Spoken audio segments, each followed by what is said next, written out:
كان الناس أمة واحدة فبعث الله النبيين مبشرين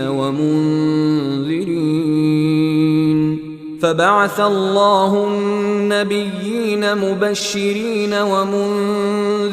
وأنزل معهم الكتاب بالحق ليحكم بين الناس فيما اختلفوا فيه وما اختلف فيه إلا الذين أوتوه من بعد ما جاءتهم البينات بغيا بينهم فهدى الله الذين آمنوا لما اختلفوا فيه من الحق بإذنه والله يهدي من يشاء إلى صراط مستقيم.